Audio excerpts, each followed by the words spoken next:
Good morning to all of you. Welcome to you on the physics का chapter है the component of the earth, अर्थात पृथ्वी के कौन कौन से घटक है। इसमें आपको पढ़ना है कंपोनेंट ऑफ द अर्थ। ये तीन घटक होते हैं। एंगल ऑफ डिक्लेशनस होता है, angle of deep, horizontal component of the earth. Angle of declination को हम दिक्पात कोण कहते हैं। इसको कैसे डिफाइन करते हैं? भौगोलिक याम्योत्तर और चुंबकीय आयामोत्तर के बीच में जितना कोण बनता है उसी को हम क्या कहते हैं, यानी एंगल ऑफ डिक्लेशन कहते हैं, दिक्पात कोण कहते हैं। Slope between geographical north and magnetic north is called to angle of declination. Second होगा जियोग्राफिकल नॉर्थ और मैग्नेटिक नॉर्थ के बीच में जितना कोण बनता है उसको एंगल ऑफ डीप कहते हैं। आपको एक पढ़ना है कि पृथ्वी के चुंबकीय क्षेत्र का क्षैतिज घटक क्या होता है। तो क्षैतिज का मतलब होता है पृथ्वी के जो पैरेलल होता है, जो मैग्नेटिक फील्ड इंड्यूस होता है उसको क्षैतिज घटक कहते हैं। और पृथ्वी के वर्टिकल जो होता है, कह सकते हो मैग्नेटिक फील्ड जो बनता है उसको हम क्या कहते हैं, ऊर्ध घटक कहते हैं। तो ये वर्टिकल कंपोनेंट है और ये क्या होता है, हॉरिजॉन्टल होता है। और ये अर्थ का रिजल्टेंट मैग्नेटिक फील्ड है, परिणामी मैग्नेटिक फील्ड है। इसके बारे में आप देखोगे तो ये पृथ्वी के जो क्षैतिज घटक है कौन कौन से? पृथ्वी का क्षैतिज घटक, पृथ्वी के क्षैतिज चुंबकीय क्षेत्र,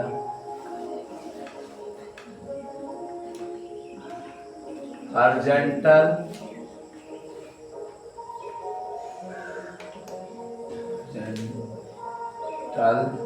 मैग्नेटिक फील्ड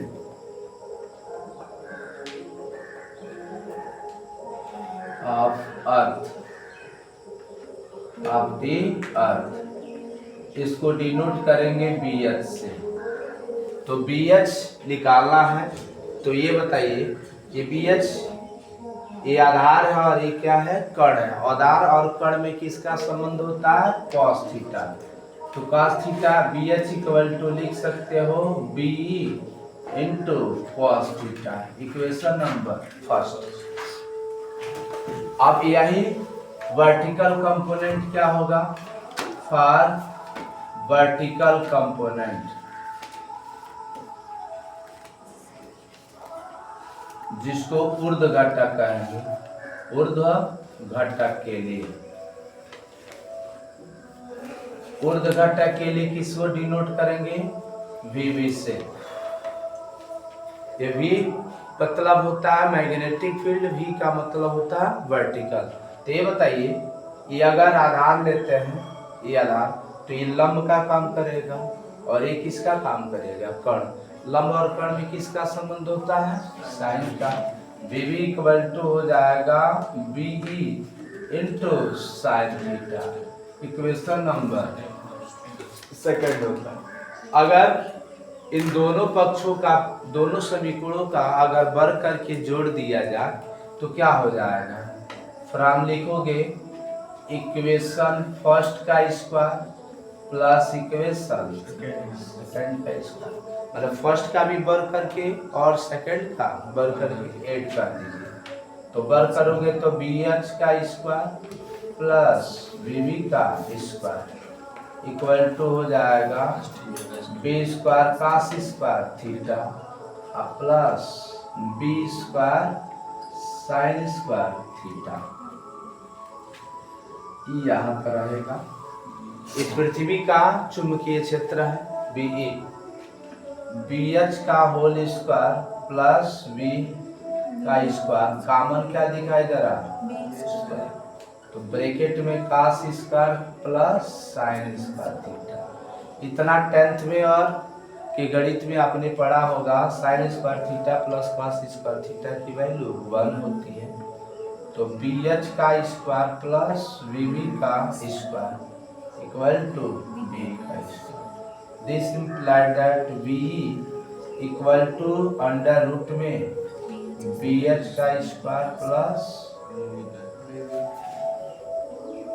इससे हम पृथ्वी का चुंबकीय क्षेत्र की गणना करें। ये ई हमेशा नीचे लिखिएगा, ठीक है ना। ये ई जो होगा वह magnetic field of the earth है, ठीक है ना। और बी एच क्या है, magnetic field of horizontal, magnetic field of vertical, ठीक है। अगर पूछा जाए नमन कोण नहीं दिक्पात कोण ज्ञात करना तो क्या किया जाएगा, दिक्पात कोण निकालना है थीटा के वैल्यू, तो आप लिख सकते हो from equation second divided by equation first. समीकरण 2 में अगर 1 से डिवाइड कर दिया जाए तो क्या मिलेगा, देखिए वी वी बाई क्या लिख सकते हो, बी एच इक्वल टू आप B E sine theta upon B E into cos, B से बी कैंसिल हो जाएगा, साइन थीटा व कॉस थीटा को हम क्या लिखेंगे, tan theta B B by B H, ये इधर जाएगा तो थीटा इक्वल टू हो जाएगा tan inverse B B by का लिखा जाएगा बी एच, ठीक है ना जी। इस तरह हम इसी को एंगल ऑफ डिक्लेशन कहते हैं, एंगल ऑफ डिक्लिनेशन, अर्थात हिंदी में इसको कहेंगे दिक्पात कोण। अब आपको पढ़ने हैं कि मैग्नेटिक फील्ड यानी मटेरियल्स क्या होते हैं, मैग्नेटिक मटेरियल्स किसे कहते हैं। तो आपने पढ़ा होगा मैग्नेटिक मटेरियल्स कितने प्रकार के होते हैं, इसके बारे में आपको क्या करना है, पढ़ना है। मैग्नेटिक मटेरियल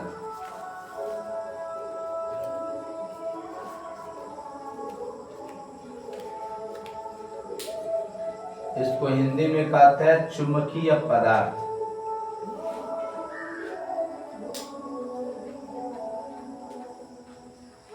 चुंबकीय पदार्थ किसे कहते हैं, चुंबकीय पदार्थ ऐसा पदार्थ होता है जिसे चुंबकीय क्षेत्र में रखा जाए तो वह चुंबक के बलों का अनुभव करता हो, उसे ही हम क्या कहते हैं, चुंबकीय पदार्थ कहते हैं। That materials which place into magnetic field then field to the magnetic force is called to magnetic materials. There are 3 types of magnetic materials. चुंबकीय क्षेत्र, चुंबकीय पदार्थ 3 प्रकार के होते हैं। पहला नंबर आपको पढ़ना है डाई मैग्नेटिक मटेरियल्स, ये 3 प्रकार के पढ़ोगे, डाई मैग्नेटिक मटेरियल्स, जिसको प्रति चुंबकीय पदार्थ कहते हैं, प्रति चुंबकीय पदार्थ। दूसरा आप पढ़ोगे अनुचुंबकीय, यानी पैरा लिखेंगे, पैरामैग्नेटिक मटेरियल्स, जिसको अनुचुंबकीय पदार्थ कहते हैं।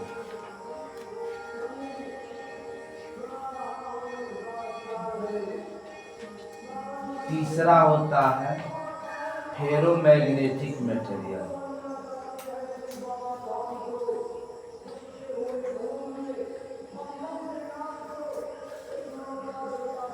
जिसको हिंदी में कहते हैं लौ चुंबकीय पदार्थ, लौ चुंबकीय पदार्थ। तीनों का अलग अलग डिफिनेशन है, यानी पूछा जाता है अनुचुंबकीय यानी प्रति चुंबकीय, प्रति का मतलब होता है विरोध, प्रति का मतलब क्या होता है, विरोध। प्रति चुंबकीय पदार्थ किसे कहते हैं, ऐसे पदार्थ जिसे चुंबकीय क्षेत्र में रखने पर क्षेत्र की यानी क्षेत्र की ओर आकर्षित न होकर उसे क्षेत्र से क्या हो जाते हैं, प्रतिकर्षित हो जाते हैं। ऐसे पदार्थों को हम प्रति चुंबकीय पदार्थ कहते हैं। पुनः ध्यान से सुनना, ऐसे पदार्थ, ऐसे चुंबकीय पदार्थ जिसे चुंबकीय क्षेत्र में रखने पर क्षेत्र से प्रतिकर्षित होते हैं, ऐसे पदार्थों को हम क्या कहते हैं? प्रतिचुंबकीय पदार्थ कहते हैं। अर्थात क्षेत्र की ओर खींचते नहीं है, चुंबक की ओर आकर्षित नहीं होते, यानी चुंबकीय क्षेत्र से वह दूर भागने की कोशिश करते हैं। That magnetic materials which repels to the magnetic fields is called to diamagnetic materials. इसके अंदर जो एग्जाम्पल आप देखोगे प्रतिचुंबकीय पदार्थों के अंदर, जैसे इसमें बिस्मथ होता है, जिंक होता है, तांबा होता है, सोना होता है, ठीक है ना, हीरा होता है, नमक होता है, जल होता है, पारा होता है, ये सब कौन सा पदार्थ है? प्रतिचुंबकीय पदार्थ होता है। अनुचुंबकीय पदार्थ किसे कहते हैं? ऐसे पदार्थ जिसे चुंबकीय क्षेत्र में रखने पर क्षेत्र की ओर मामूली चुंबकित होते हैं, हल्की मात्रा में चुंबकित होते हैं, नहीं आकर्षित होते हैं, ऐसे पदार्थों को हम क्या कहते हैं? अनुचुंबकीय पदार्थ कहते हैं। That magnetic materials which placed into the magnetic field then attract to the magnetic fields minimums is called paramagnetic materials. अनुचुंबकीय पदार्थों के जो उदाहरण होते हैं, इसके अंदर एल्युमिनियम होता है, सोडियम होता है, प्लेटिनम होता है, इसके बाद कॉपर क्लोराइड होता है, ऑक्सीजन होता है, ये कौन होता है? अनुचुंबकीय पदार्थ है। अब एक होता है लौह चुंबकीय पदार्थ। लोहे को चुंबकीय क्षेत्र में रखा जाए तो चुंबक की ओर तेजी से आकर्षित होता है, अर्थात कह सकते हो वह चुंबकीय पदार्थ जिसे चुंबकीय क्षेत्र में रखने पर क्षेत्र की ओर तेजी से आकर्षित होते हैं, ऐसे पदार्थों को हम लौह चुंबकीय पदार्थ कहते हैं। अर्थात that magnetic materials which placed into the magnetic field then applied to the maximum attraction force into magnetic field is called ferromagnetic materials। इसके जो एग्जाम्पल होते हैं, इसमें आप लोहा देखोगे, निकिल देखोगे, कोबाल्ट देखोगे, फेरिक क्लोराइड, ये सब जो होता है लौह चुंबकीय पदार्थ होते हैं, ठीक है ना। तो इस तरह का ये मैग्नेटिक फील्ड तीनों में डिफरेंट पूछ देता है, किसमें? चुंबकीय पदार्थ, प्रतिचुंबकीय में, अनुचुंबकीय में और लौह चुंबकीय में। यानी 2025 के पेपर में यह क्वेश्चन आया हुआ था कि तीनों में अंतर लिखिए, ठीक है ना। तो तीनों में अंतर आप कैसे लिखेंगे? इसको डिफिनीशन के माध्यम से, इसकी प्रॉपर्टी के माध्यम से, एग्जाम्पल के माध्यम से आसानी से इसको तीनों में आप डिफरेंट लिख सकते हैं। ये जो है मैग्नेट भी आपको बहुत बड़ा चुंबक है, इससे रिलेटेड आपको बताए थे कि अर्थ के कौन कौन से कंपोनेंट होते हैं, तो 3 कंपोनेंट आपने जाना। इस तरह का हम आशा करते हैं वीडियो अच्छी तरह समझ में आया होगा, और सूत्र बोर्ड एग्जाम में आता है तो अच्छी तरह डेरिवेशन कर देंगे, किसी प्रकार का कोई प्रॉब्लम नहीं आनी चाहिए। अगर वीडियो को अगर समझने में दिक्कत हो रहा है तो इसे कृपया आप पास करके एक एक पॉइंट को ध्यान से सुने और बी नोटेड या और नोट कर ले। अगर इस वीडियो को देख रहे हैं तो आप कृपया इसको स्क्रीनशॉट कर लें। Thank you for watching.